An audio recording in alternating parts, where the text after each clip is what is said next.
بنی اسرائیل کی ایک جماعت جو حضرت حزقیل علیہ الصلوۃ والسلام کے شہر میں رہتی تھی، ان کے شہر میں طاعون کی وبا پھیل جانے کی وجہ سے ان لوگوں پر موت کا خوف سوار ہو گیا۔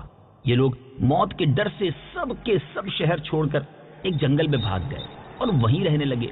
تو اللہ تعالیٰ کو ان لوگوں کی یہ حرکت بہت زیادہ ناپسند ہوئی، چنانچہ رب کریم عز و جل نے ایک عذاب کے فرشتے کو اس جنگل میں بھیج دیا، جس نے ایک پہاڑ کی اونٹ میں جا کر ایک چیخ مار کر بلند آواز سے کہا، موتو، یعنی تم سب مر جاؤ۔ اب یہ لوگ جن کی تعداد تقریباً 70,000 تھی، اس بھیانک چیخ کو سن کر بغیر کسی بیماری کے اچانک سب کے سب مر گئے۔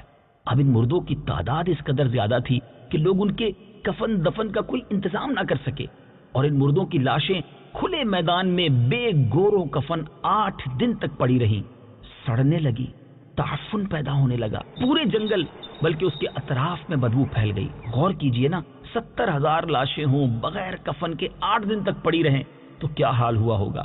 اب کچھ لوگوں نے ان لاشوں پر رحم کھا کر چاروں طرف سے دیواریں اٹھا دی تاکہ یہ لاشیں درندوں سے محفوظ رہیں۔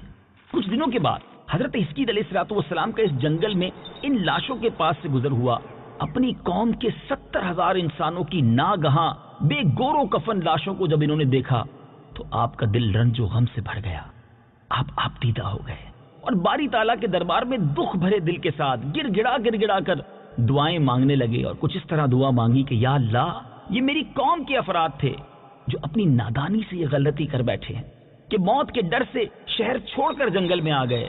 یہ سب میرے شہر کے باشندے ہیں، ان لوگوں سے مجھے انس تھا اور یہ لوگ میرے دکھ سکھ کے شریک تھے۔ افسوس کہ میری قوم ہلاک ہو گئی اور میں بالکل اکیلا رہ گیا۔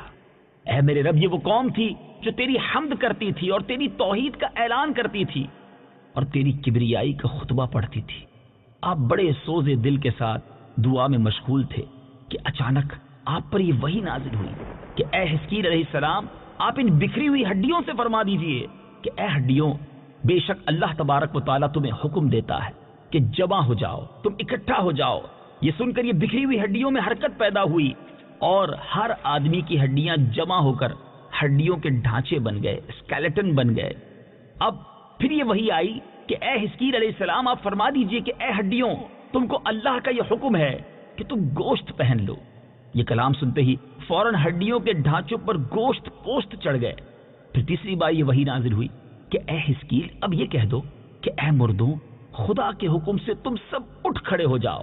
چنانچہ آپ نے یہ فرما دیا تو آپ کی زبان سے یہ جملہ نکلتے ہی 70,000 لاشیں، جی ہاں وہ لوگ جو دنیا سے چلے گئے تھے، مگر اللہ کے نبی کی زبان سے جب یہ مبارک الفاظ نکلے اور رب کا حکم شامل تھا، اب وہ تمام 70,000 لاشیں دم زدن میں یہ پڑھتے ہوئے کھڑی ہو گئی۔ ان کی زبان پر کیا تھا؟ سبحان اللہ، سبحانک اللہم وبحمدک لا الہ الا انت۔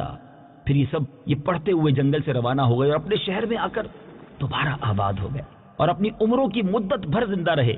لیکن ایک عجیب بات اور بتانی ہے کہ ان لوگوں پر اس موت کا یہ نشان باقی رہ گیا کہ ان کی اولاد کے جسموں سے سڑی ہوئی لاشوں کی بو آتی تھی، اور یہ کوئی بھی کپڑا پہنتے تھے بعد میں بھی ان کی نسلوں میں وہ کفن کی طرح میلا ہو جاتا۔ اب ایک اور عجیب بات سنیے، آج بھی ان لوگوں کی نسل میں یہ نشان موجود ہے، یعنی آج بھی ان کی نسل میں سے جو لوگ دنیا میں ہیں ان کے ساتھ ایسا ہی ہوتا ہے کہ ان کے جسموں سے سڑی ہوئی لاش کی بو آتی ہے اور وہ جو بھی لباس پہن لے وہ کفن کی طرح میلا ہو جاتا ہے۔ میٹھے میٹھے اسلامی بھائیوں، یہ قرآن پاک میں واقعہ کہاں موجود ہے؟ یہ پارہ 2 ہے، سورہ بقرہ ہے، آیت نمبر 243۔ آئیے اس آیت کی تلاوت بھی سنتے ہیں، ترجمہ بھی سنتے ہیں۔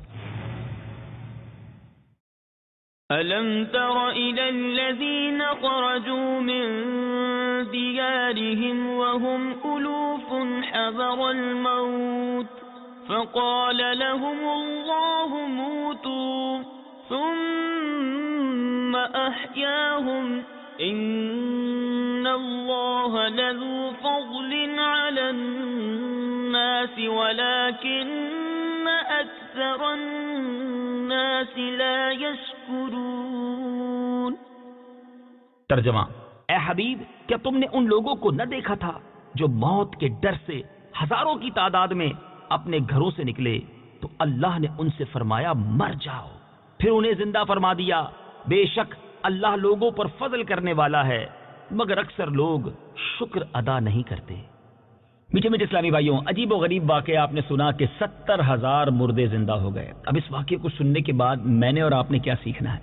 سیکھنا یہ ہے کہ دنیا میں ہم کہیں بھی چھپ جائیں، کہیں بھی سیکیور مقام تلاش کر لیں جو ہمارے نزدیک محفوظ ہو، مگر موت آ کر رہے۔